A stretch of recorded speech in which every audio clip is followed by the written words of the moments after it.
Hi, எல்லோருக்கும் வணக்கம். Bigg Boss season 9 Tamil. So நேற்று விஜய் சேதுபதி அவர்களுடைய ஷூட்டிங்கில் வந்து பார்த்தீங்கன்னா ஒரு மிகப்பெரிய ஒரு அதிர்ச்சி சம்பவம். அதாவது நான் ஏற்கனவே சொன்ன மாதிரி இந்த வட்டம் எவிக்ஷன் அப்படிங்கிறது வந்து பார்த்தீங்கன்னா விஜய் டிவி முழுக்க முழுக்க முடிவு பண்ணுறாங்க அப்படிங்கிறத நம்ம சொல்லியிருந்தோம்.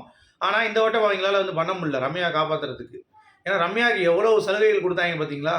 வெளியே வந்து காப்பி வந்து போட்டு கொடுக்குறாங்க, உள்ள வந்து வெல் பிளேடு ரம்யா அப்படின்னு சொல்லி பிக் பாஸ் வந்து சொம்படிக்கிறாரு. இந்த மாதிரி ஏகப்பட்ட விஷயங்கள் நடந்தது கரெக்டாக. ஆனால் எவிக்ஷனில் ரம்யா தூக்கிட்டாங்களா. இன்னொரு எவிக்ஷன் வந்து எஃப்ஜே தான் அப்படிங்கிறது தான் வந்து ஓட் கம்பேர் பண்ணும் பொழுது இருந்துச்சான். ஆனால் இவனை என்ன பண்ணியிருக்கானுங்க, முதலே இந்த எஃப்ஜே புழுவை காப்பாற்றணும் அப்படின்னு சொல்லிட்டு ஃபஸ்ட்டு ஒரு விஷயம் பண்ணியிருக்கானுங்க. ஞாபகம் இருக்கா அது என்ன அப்படின்ட்டு? அதுதான் இப்போ சோஷியல் மீடியாவில் பயங்கர வைரலாக வந்து போயிட்டுருக்கு அப்படிங்கிறது தான். ஸோ வியானா எவிட் ஆயிருக்காங்க அப்படிங்கிறது உங்கள் எல்லாத்துக்குமே தெரியும் கரெக்டாக. ஆனால் வியானாவுடைய ஓட்டிங்கில் ஒரு ஞாபகம் இருக்கு அவங்களுக்கு. ஹாட் ஸ்டாரில் வந்து மண்டே ஃபுல்லாகவே எபிசோட் ஓவர் வரவே இல்லை பேர். டியூஸ்டே மார்னிங் 11:40க்கு தான் வந்துச்சு அவங்களுடைய பேர் வந்து திருப்பி. ஸோ கிட்டத்தட்ட அந்த நைட்டு ஓட்டு ஃபுல்லாக அன்றைக்கி ஒரு நாள் ஓட்டு போச்சு. திருப்பி காலைல எழுந்து போடுறவங்க ஓட்டு எல்லாம் போச்சு.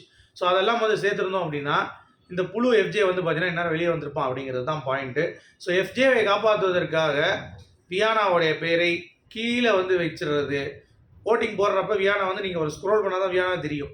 அந்த மாதிரி வந்து கொண்டு வந்து வச்சிடுறது. இந்த மாதிரிலாம் வந்து விஜய் டிவி தன்னுடைய வேலையை காப்பாற்றி அருமையாக வந்து பண்ணிட்டாங்க அப்படிங்கிறது தான். ஸோ அதனுடைய வெளிப்பாடாகத்தான் வியானா அவர்கள் இந்த வாரம் வந்து வெளியேறியிருக்காங்க அப்படிங்கிறது பார்க்க முடியுது. ஸோ எனக்கு தெரிஞ்சு அதுக்கு முன்னாடி எடுத்து வச்ச கார்டு வந்து பார்த்தீங்கன்னா சாண்ட்ரா. நீங்கள் யோசிச்சு பாருங்கள் எவ்வளோ கேடுகட்டத்தனமாக இருக்குன்னு. ரம்யா சாண்ட்ரா தான் தூக்க மொதல் பிளான். ஆனால் சாண்ட்ரா அப்புறம் யோசிச்சு பார்த்துருக்காங்க. நம்ம சொன்ன அந்த காரணம் தான். அந்த அம்மா பண்ணுற ஒரு பயங்கரமான ஒரு ட்ராமா.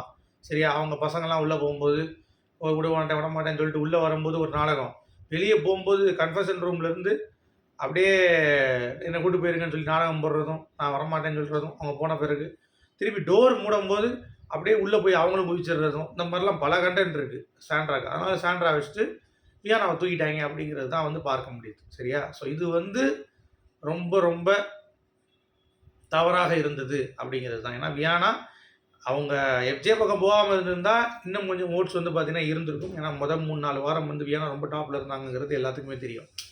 எல்லாருடைய கேமும் இப்படி தாங்க. எப்படி போகிறதோ தெரியும், வேகமாக போகிறதோட அப்படியே டக்கர் வந்து பார்த்தீங்கன்னா கீழே இறங்கிடுது அப்படிங்கிறது பார்க்க முடியும். சரி, நீங்கள் ப்ரோமோ பார்த்தீங்களா? சபரி பேரியர் இருக்குது அப்படின்னு. பேரியர் அவனுக்கு எப்பயுமே தான் இருக்குது. ஆனால் இப்போ கொஞ்சம் சபரி பரவாயில்ல எனக்கு தெரிஞ்சு. கனி எஃப்ஜே இவங்கெல்லாம் வந்து விட்டு வந்த பிறகு கொஞ்சம் அவ்வளோவா பேசுறது இல்லை. அவன் வேலையை பார்த்துட்டு இருக்கான். அவன் வந்து சைலண்ட்டாக இருக்கான். நல்ல பையன் மூமெண்ட் அப்படிங்கிறதுனால ஓகே. சபரி வந்து டிரான்ஸ்ஃபர்மேஷன் நம்ம வந்து பாராட்டி தான் ஆகணும். பட் இன்னும் கேமில் கான்சன்ட்ரேட் பண்ணுங்கிறது தான். அது பேரியர் கிடையாது. சாண்ட்ரா கரெக்டான பக்கம் நில்லுங்க அப்படின்னா என்ன புரியல. இப்போ நீங்கள் நிற்கிறது பார்வதி பக்கம், அப்படி நிற்காதீங்க. பார்வதி பக்கம் தப்பாயிரும் அப்படின்னு சொல்லி லைட்டாக ஒரு சைகை விட்டுருக்காரு. நேற்று நீங்கள் காணா இடத்துக்கும் பார்த்துருப்பீங்க. அவரும் வந்து சொல்லிட்டாரு, பார்வதி கம்பெனி பக்கம்லாம் நிற்காதீங்கப்பா, அவங்க வேஸ்ட்டுப்பா அப்படின்ற மாதிரி வந்து சைகை வந்து கொடுத்துருக்காரு அப்படிங்கிறத பார்க்க முடியுது. ஸோ சாண்ட்ரா எப்படி மூவ் பண்ணுவாங்க கேமுங்கிறத பார்ப்போம். ஓகேவா? அதே மாதிரி வினோத்தும் அதே தான். கமருதீன் நல்லா பண்ணுறீங்க அப்படின்ற மாதிரி சொல்லி சேவ் பண்ணிட்டாப்புல.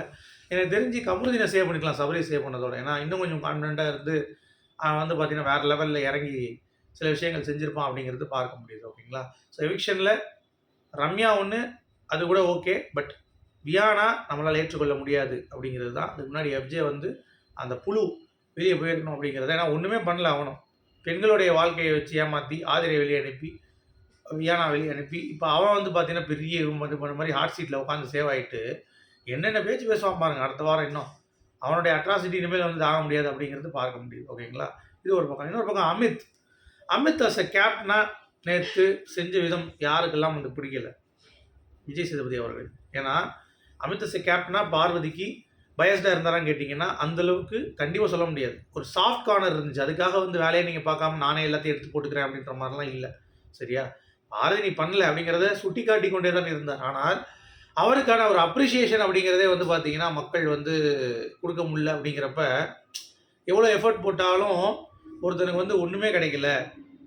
சாணியில் முக்கி செருப்படி கொடுத்தா எப்படி இருக்கும்? நீங்கள் எஃபர்ட் போட்டதுக்கு பலன் இல்லைனாலும் பரவாயில்ல, சரி கிடைக்கலாம் பரவாயில்ல, நீங்கள் பண்ணதே தப்பு அப்படின்ற மாதிரி வந்து ஒரு எபிசோட் ஃபுல்லாகவே உட்காந்து பாரு கமருதீனை ரோஸ்ட் பண்ணாமல் கானா வினோத்தையும் அமித்தையும் உட்காந்து ரோஸ்ட் பண்ணிட்டு இருக்காரு விஜய் சேதுபதி. இது எந்த விதத்தில் நியாயம் அப்படிங்கிறது எனக்கே தெரியல. ஸோ என்னை பொறுத்த வரைக்கும் ஜஸ்டிஸ் ஃபார் அமித் வந்து கண்டிப்பாக இருக்கணும் அப்படிங்கிறது தான் பாயிண்ட். ஏன்னா அவர் அந்தளவுக்கு எஃபர்ட் போட்டிருக்காரு. இந்த வீடை சேஞ்ச் பண்ணியிருக்காரு, டைமென்ஷனை மாற்றிருக்காரு, இதுவரைக்கும் இருந்த கேப்டனில் பெஸ்ட்டான கேப்டனாக இருந்திருக்காரு. ஆனால் அதற்கு ஒரு அப்ரிசியேஷன் இல்லாமல் போனது அப்படிங்கிறது மிக வருத்தமான ஒரு விஷயமாக நான் இங்கே பார்க்கிறேன். ஸோ உங்களுடைய கருத்துக்கள் என்ன அப்படிங்கிறத மறக்காமல் கமெண்ட் செக்ஷன் சொல்லுங்கள்.